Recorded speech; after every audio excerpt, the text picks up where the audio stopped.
nesse instante, em nome de Jesus. Amém. Abra sua Bíblia em Isaías capítulo 60, versículo 1.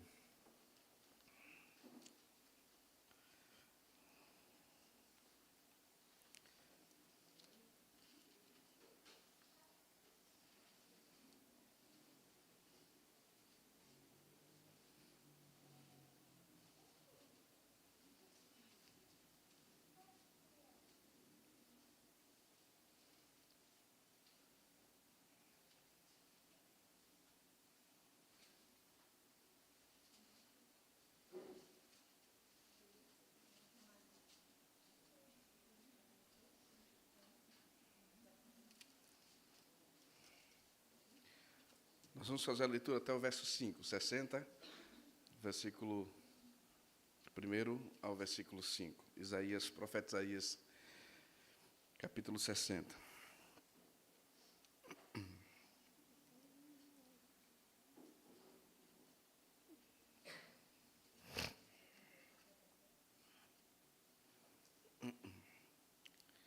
Todos encontraram?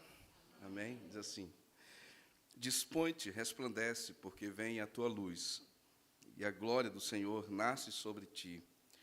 Porque eis que as trevas cobrem a terra, e a escuridão os povos. Mas sobre ti aparece resplandecente o Senhor, e a sua glória se vê sobre ti. As nações se encaminham para a tua luz, e os reis para o resplendor que te nasceu.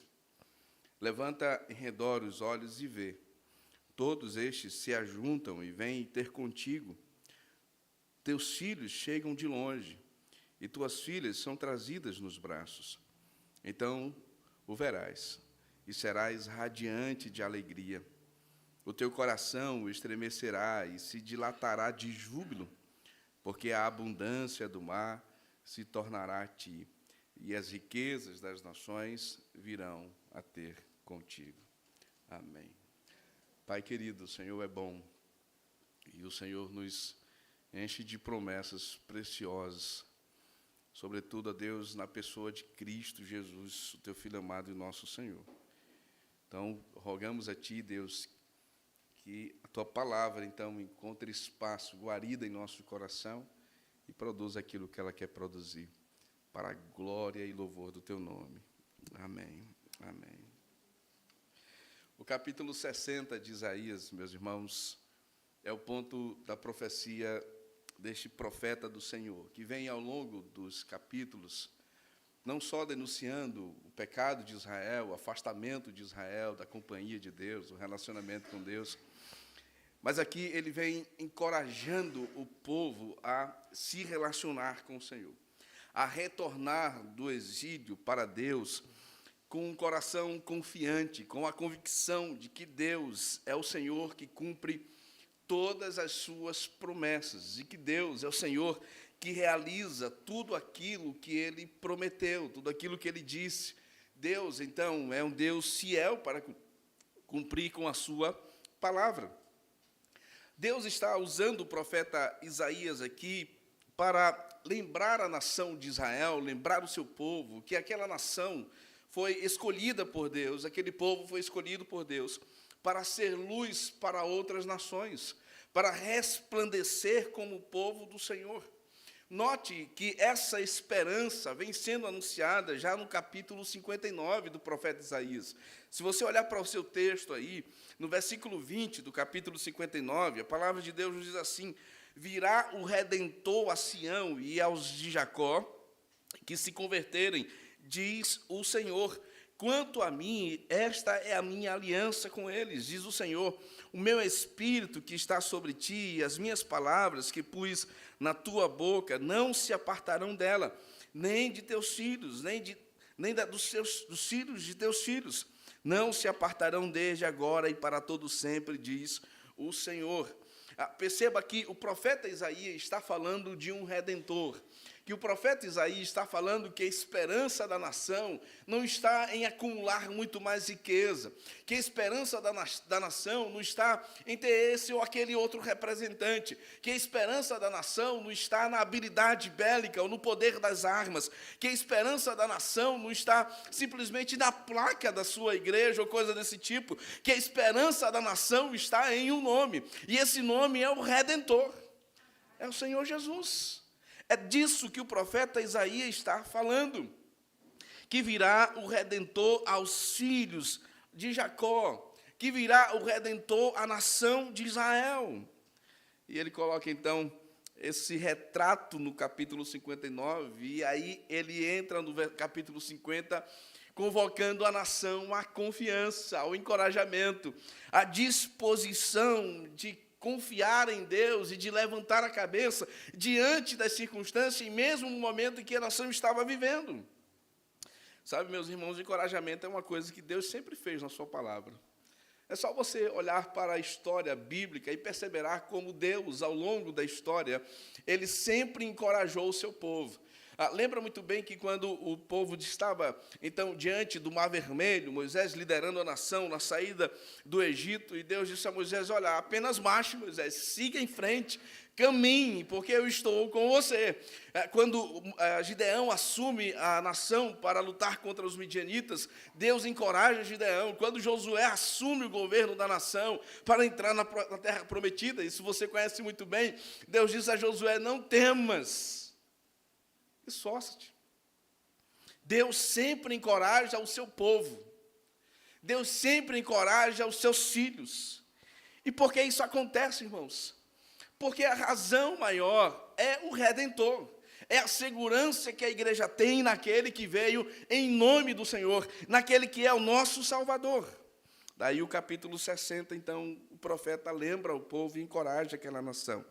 E ele diz, dispõe-te e resplandece, porque vem a tua luz, e a glória do Senhor nasce sobre ti. Perceba algumas verdades que são ditas aqui. Primeiro, porque como cristãos, nós precisamos resplandecer, nós precisamos ser luz nesse mundo, precisamos, então, iluminar nas nações, iluminar este mundo. Primeiro, porque esse é um ato de obediência. O texto diz, dispõe-te, levante-se, erga-se, encoraje-se. O texto nos chama a esse imperativo, a resplandecer. Esse é o chamado de Deus para Jerusalém. Desperte, pois um novo dia está chegando para a história de Israel. Meus irmãos, essa luz não provém do sol, essa luz não provém das decorações que já estão sendo colocadas nos shoppings, né, nas cidades, em lugares que se apresentam, se decoram para o Natal, nem muito menos de um pisca-pisca ou coisa desse tipo. Essa luz que provém de Deus é a luz que nos chama a resplandecer no mundo, na cidade, na nossa casa, nos nossos relacionamentos. Deus anima o seu povo para levantar com esperança. Dispõe-te, levante-se. Talvez você tenha chegado aqui essa noite esmorecido, abatido, triste, seja qual for a razão. Mas o Senhor lhe encoraja essa noite e lhe diz, levante-se, dispõe-te, erga-se, olhe para o seu Redentor e resplandeça a luz do Evangelho. Deus nos colocou nesta cidade porque certamente o Senhor tem um objetivo, um propósito. Ele anseia que essa igreja possa resplandecer em cada lugar desta cidade, em cada vida desta cidade.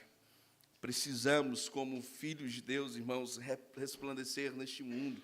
Precisamos, como filhos de Deus, revelar a nova identidade que temos nele. Essa é a maneira, Deus nos chama, como filhos da luz, para resplandecer. Dispõe-te, resplandece. Veja as razões aqui que ele nos dá. Porque vem a tua luz, e a glória do Senhor nasce sobre ti. Duas razões são postas já no versículo 1. Ele encoraja o povo, ele anima o povo, ele lembra o povo desse encorajamento de Deus, e ele dá a razão para isso. A primeira razão é porque vem a tua luz. Perceba aqui, coisa interessante aqui. O texto é claro, resplandeça porque você é a luz. Ele não fala assim, resplandeça porque você tem luz.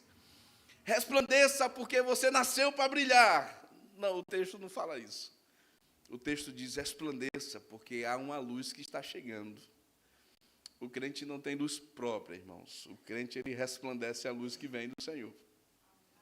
O crente resplandece o brilho do Senhor. O crente resplandece, irmãos, a graça de Deus na sua vida, porque vem a sua luz, a tua luz. Perceba que ele está apontando para o Redentor do versículo 20 do capítulo 59. Ele está apontando para Cristo, que é esperança e luz para os corações perdidos. Jesus é a nossa luz. Ele veio, ele morreu, ele ressuscitou, e ele já conquistou a vitória na cruz. E todo o nosso pecado foi, então, pago, consumado na obra de Cristo, nosso Salvador. Estamos no lado de quem venceu. Louvado seja o Senhor para sempre. Essa é uma razão suficiente, meus irmãos, para a gente, como povo de Deus, resplandecer, encorajar. Porque a gente não vai levantando a nossa própria bandeira. A gente não vai levantando a bandeira do nosso nome, mas a gente vai como representante de Deus, nas palavras do apóstolo Paulo, como embaixadores de Cristo nesse mundo, representando o reino que não é nosso, mas é dele. Mas ele resolveu compartilhar conosco e nos dar por herança. É sobre esse brilho que o Senhor nos chama a resplandecer. Meus irmãos, às vezes nós ficamos frustrados, presos, apagados, ofuscados em nossos dilemas e dores, e esquecemos quem somos em Deus, e esquecemos quem somos em Cristo, e esquecemos daquilo que Cristo, então, nos chama para sermos, luz no mundo. A esperança, meus irmãos, portanto, para o seu coração essa noite, que de repente tem vivido dias com baixa luz, que de repente tem vivido noites ou momentos com a luz já apagando. O Senhor é a graça que ilumina novamente o seu coração. Sabe, meus irmãos, o homem fora de Cristo, ele é uma pessoa que vive na escuridão espiritual. Ele tropeça tentando, então, buscar em outras coisas a sua esperança e vive com a mente atormentada, com o coração aflito. Essa é uma realidade e essa é uma descrição que a palavra de Deus faz sobre aqueles que estão distantes de Cristo. Eles estão longe da luz. E, portanto, essa noite, meu querido, é uma oportunidade para você refletir sobre essa realidade e conhecer a verdadeira luz. Perceba, meus irmãos, que o texto nos fala: dispõe-te, resplandece, porque vem a tua luz e a glória do Senhor nasce sobre ti. Essas expressões, luz e glória, elas são importantes aqui. Israel vivia no exílio, Israel estava sem glória, sem luz, vivia em escuridão. Mas, sobretudo, aqui não fala unicamente de Israel, aqui aponta para aquele que viria em nome do Senhor. Quando você lê os evangelhos, você nota claramente como a glória de Cristo, ou a glória de Deus, que é citada no Antigo Testamento, aponta unicamente para a pessoa de Jesus Cristo. A luz que é falada no Antigo Testamento, desculpa, aponta para aquele que é a luz de toda a vida. Os textos apontam, meus irmãos, para esse fato importante. Não é possível refletir deste mundo longe de Cristo. Por que nós devemos também, meus irmãos, nos colocar de pé para refletirmos desse mundo? Porque o mundo anda em trevas. Veja o versículo de número 2, por favor. A palavra de Deus nos diz: porque eis que as trevas cobrem a terra, e a escuridão os povos, mas sobre ti resplandecente o Senhor, e a sua glória se vê sobre ti. As nações se encaminham para a tua luz, e os reis para o resplendor que te nasceu. Perceba a descrição que o profeta Isaías faz, então, do mundo. Na verdade, meus irmãos, o texto é muito claro para descrever o que é o mundo a partir de Gênesis 3, com a entrada do pecado na condição humana, na realidade humana, na vida humana. E ele diz que a igreja é um instrumento de Deus para iluminar esse mundo, porque o mundo anda em trevas. Porque as trevas cobrem a terra. Que descrição, meus irmãos, impressionante do profeta. Porque, de fato, se você olha para o mundo, se você olha para a realidade na qual vivemos, a gente percebe como o mundo anda em trevas. Como o mundo anda na escuridão. Como o mundo anda perdido. Isso é claro. É só você olhar os noticiários. Quanta violência no mundo, irmãos. Quanta maldade. Quanta indiferença ao sofrimento. O mundo anda perdido. O mundo anda em trevas. A gente estava em uma cidade recentemente, agora nas férias, e a gente no carro com uma amiga, e o sinal abriu, uma senhora estava na cadeira de roda, uma jovem senhora, com muita dificuldade para se locomover. Eu no carro, eu disse, rapaz, ninguém vai ajudar a senhora, não. Olhando, e ela com muita dificuldade para se locomover. E as pessoas passavam, crianças, jovens, adultos, homens, mulheres, passavam, e a mulher com muita dificuldade para se locomover, e cada um preocupado com o seu próprio mundo. A indiferença que cresce, irmãos. A imoralidade que cresce. Quantos problemas a gente tem visto, o mundo anda perdido, anda em escuridão. O mundo anda exatamente, meus irmãos, como a palavra de Deus nos descreve, como o profeta descreve nesse texto. A igreja precisa resplandecer, porque o mundo anda em trevas. E, portanto, resplandecer aqui a igreja nos dá uma grande responsabilidade. Porque a igreja sempre vai andar na contramão do mundo. A igreja sempre andará nos padrões diferentes do mundo. O evangelho sempre nos moverá em uma postura diferente apresentada pelo mundo. É exatamente isso que o texto nos fala. Versículo 2 diz assim, porque eis que as trevas cobrem a terra e a escuridão os povos, mas sobre ti resplandece o Senhor. Perceba, o mundo está em trevas, os povos estão em trevas, as trevas cobrem o mundo, a terra, mas sobre o povo de Deus, o que é que resplandece, irmãos? Resplandece o Senhor. Resplandece o Senhor. É como você está viajando, de repente, em uma serra, e você olha para baixo, percebe a escuridão em regiões próximas, mas na cidade você vê iluminado. Assim é a igreja e o mundo. Você olha para o mundo, os valores invertidos, as coisas invertidas, tudo invertido, mas você deve olhar para a igreja e dizer, nossa, é ali que tem luz. É ali que resplandece. É ali que o modelo é diferente. É ali que os lares são diferentes. Que os relacionamentos em casa são diferentes. Que a vida de comunhão, a vida de comunidade, a vida como povo de Deus é diferente. A igreja tem uma postura diferente. Porque sobre ela resplandece o Senhor. Se o padrão do mundo de família é um, o da igreja é outro. Se a forma como os lares, às vezes, do mundo são conduzidos, os lares na igreja são conduzidos de modo diferente.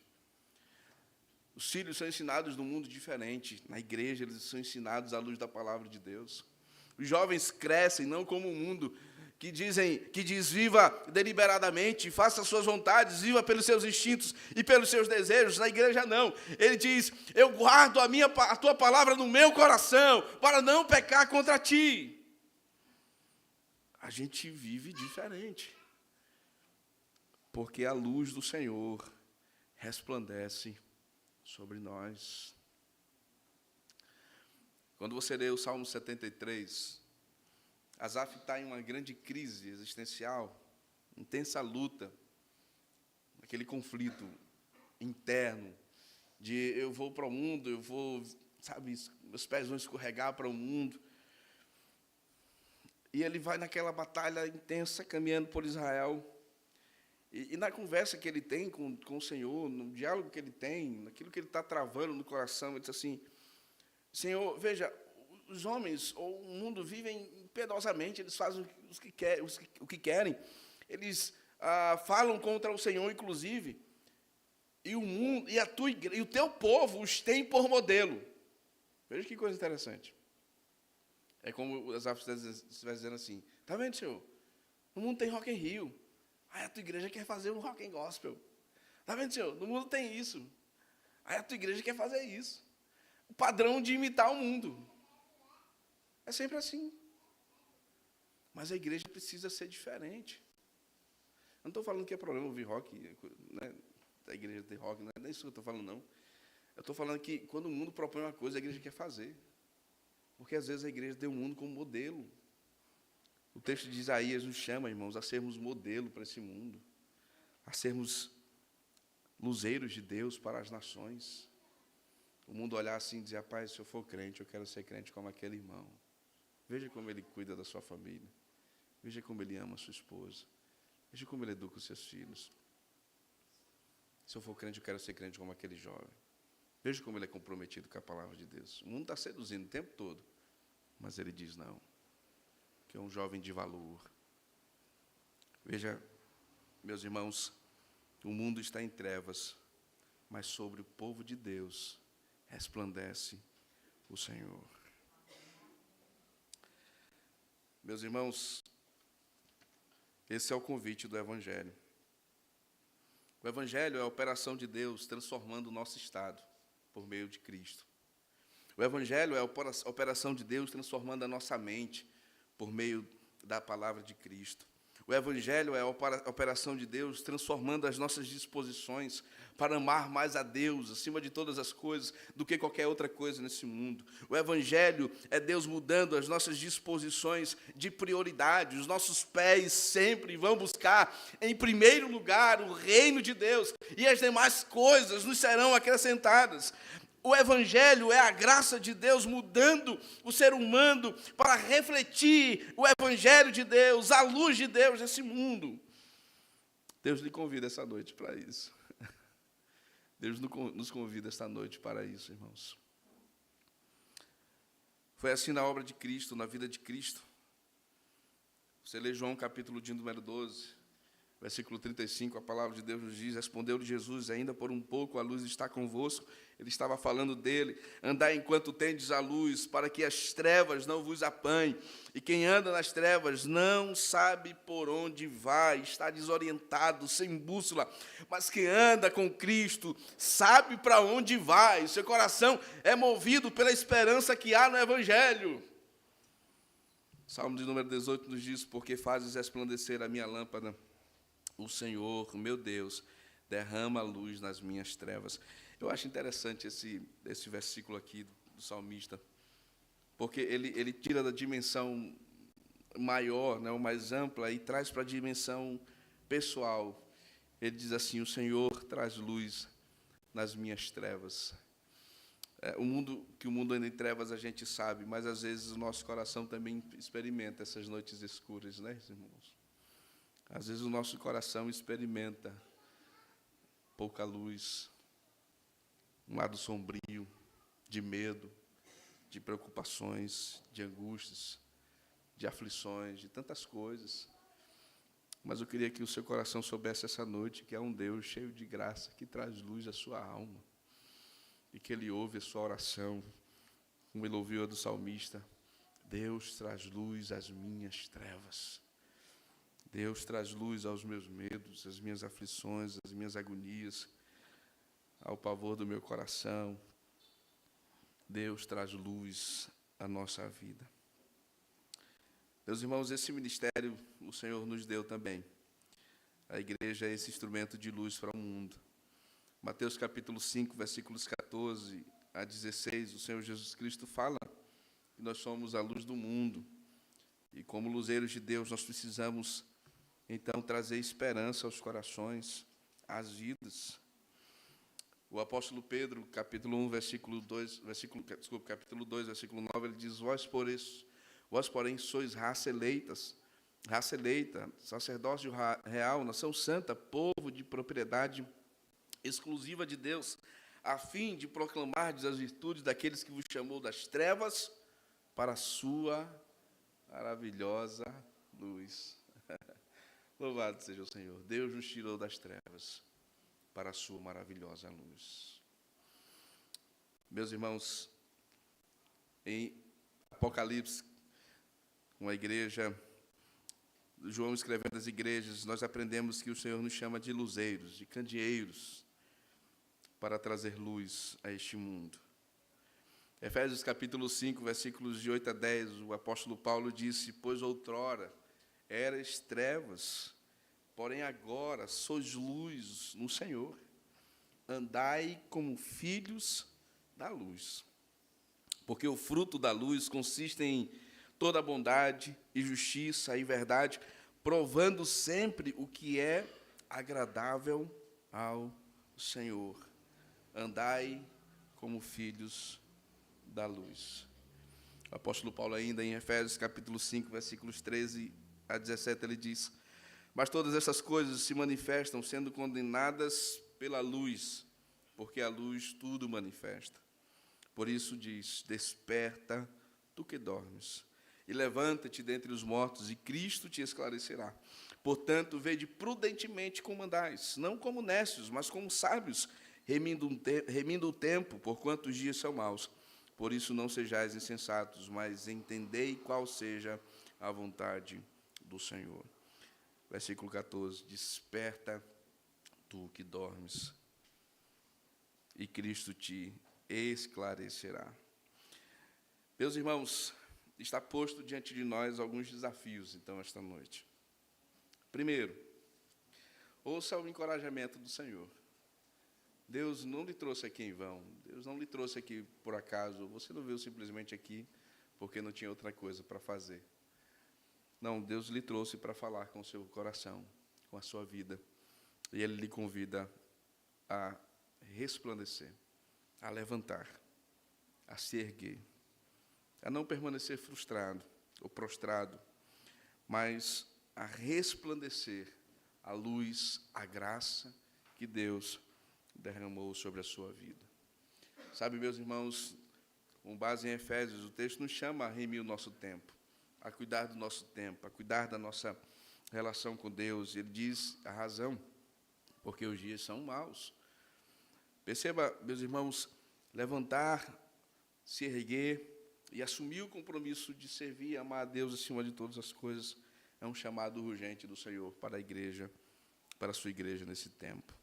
Levante-se, meu irmão, levante-se, minha irmã, jovem, criança, levante-se essa noite e resplandeça a luz do Evangelho.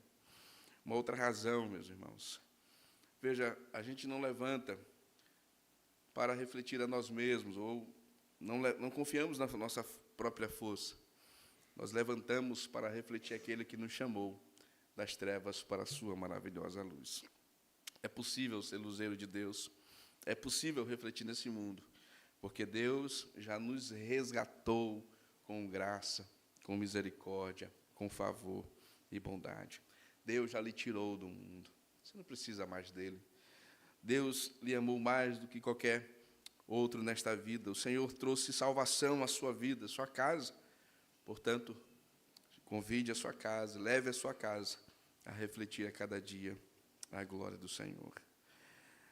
Uma outra verdade, meus irmãos, que esse texto nos convida, é um lembrete. Lembrar de que o mundo está em trevas. Por que isso é importante, irmãos? Porque, por vezes, o nosso coração é tão seduzido a voltar ao mundo, né? A gente fala, às vezes, do povo de Israel, nossa, como é que pode? Deus abriu o mar vermelho, Deus fez coisas tão grandiosas, e o povo queria voltar para o Egito. Como é isso? Nosso coração, às vezes, faz a mesma coisa. Ah, tá vendo? Para que estar na igreja? Vou curtir a minha vida, vou fazer isso, fazer aquilo outro, seguir meu próprio caminho, sei lá, seguir minha própria vida. Vou voltar para o mundo, lá que é legal, lá que é maravilhoso. Escute, o mundo está em trevas. O mundo está em trevas. E um dia a luz do Evangelho irá condenar essa escuridão. Não é lá que você vai encontrar luz. Não é lá que você vai encontrar esperança para a sua alma, para a sua vida. Não é lá que você vai encontrar, é em Cristo, porque Ele é a verdadeira luz. Ele não é a luz que aparece apenas no Natal. Ele não é a luz que apenas enfeita os shoppings, ou as cidades, ou as nossas casas até. Não, não. Ele é a verdadeira luz, que nunca se apaga. Por fim, meus irmãos, o convite do Senhor é para nos engajarmos em um plano, em um propósito, maior que os nossos próprios propósitos. É verdade, nós temos anseios, desejamos coisas, buscamos, lutamos e trabalhamos para isso. Mas lembre-se, Deus lhe chamou do mundo das trevas para o reino dele, com uma finalidade: anunciar as obras dele. Deus nos chama a sermos seus luzeiros neste mundo. Deus nos chama a sermos os seus candeeiros neste mundo. É na sua escola, meu jovem, que você precisa iluminar. É na sua casa, meu irmão, que você precisa iluminar, minha irmã. É a cada dia aonde o Senhor nos colocar que precisamos iluminar como povo de Deus. E aqui, reunidos, nós somos então fortalecidos, animados, porque estamos perto de outras luzes que vão também aquecendo o nosso coração. Para a gente voltar para as nossas casas, voltar para os nossos compromissos e as nossas responsabilidades e continuarmos iluminando novamente. Talvez você diga, mas pastor, eu não tenho tanta força para isso. Não se preocupe, a luz não vem de você, vem de Deus. E essa luz nunca faltará àquele que a buscar. Louvado seja o Senhor. Mas eu preciso finalizar para você que ainda não conhece a Cristo. Talvez você ache que está vivendo em luz, mas a Bíblia diz que, na verdade, é em intensas trevas. Não deixe para amanhã. Essa é uma oportunidade que Deus lhe dá para você brilhar, para você conhecê-lo e a sua vida encontrar esperança nele. Não deixe para amanhã. Vamos orar, irmãos. Pai querido, nós queremos te louvar, Senhor, porque o Senhor é bom, porque a tua bondade é boa. Ó Deus, porque a tua graça nos surpreende e nos transforma. Porque o teu favor muda a nossa mente e disposição do nosso coração. Nos dê, Senhor, então, a alegria de servir e amar o Senhor acima de todas as coisas. E, ó Pai, que a gente possa buscar em Cristo, que é a fonte, que é a luz que não se apaga, a graça de todos os dias, para vivermos, ó Deus, como filhos de Deus, iluminando este mundo. Em nome de Jesus. Amém.